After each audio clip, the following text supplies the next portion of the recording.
Баршаңызға қайырлы күн. Бүгін мен сіздерге көпшіліктің сұрауы бойынша осындай песочный печеньенің жасалу жолын көрсететін боламын. Ол үшін бізге ұн, маргарин, қант, жұмыртқа, разрыхлитель және де мак қажет.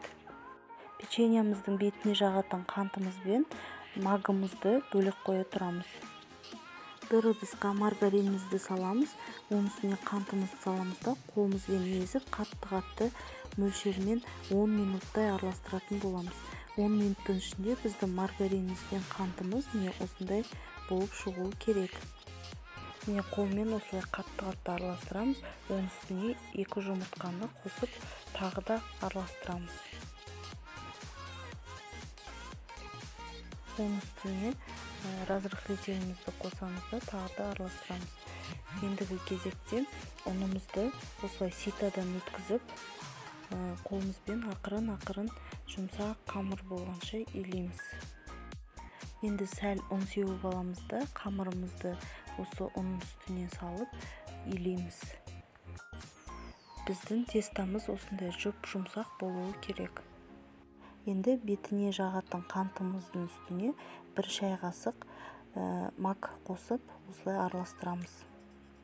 Қамырымызды енді 2-ге бөліп аламыз.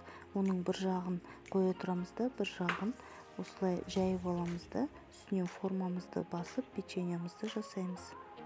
Одан кейін қантымызға осылай печеньемізді аунатамыз. Біздің печеньеларымыз осылай болып шығады. Енді осыны духовкада 180-200 градусте пісіретін боламыз. Келесі жарты қамырымызды аламыз да, оны да осылай жайып аламыз. Жайған кезде қатты жұқа қылмаймыз, біраз қалыңдау қылып жаямыз. Қамырымызды жұқа қылмай, осылай қалыңдау жайып аламыз. Келесі печеньеларымды мен мак қоспай, 1 келкі қантқа аунататын боламын. Мен осылай гүлдерді ойып алдым. Енді келесі форма менің елка формасымен жасайтын боламын. Бұл елкаларымыздың да бетіне қант жағамыз. Егерде бұндай печеньелардың формасы жоқ адамдар болса, ол маңызды емес. Домалақ стақандармен кесіп, домалақ печенье жасасаңыздар да болады. Немесе осындай домалақ кескіштермен де кессеңіздер болады. Печеньеларымыздың барлығын жасап болдық. Енді бұны да духовкада 180-200 градуста қызарғанша пісіріп аламыз. Печеньеларымыз осындай өте дәмді, үгіліп тұрып песочный болып піседі. Міндетті түрде жасап көріңіздер.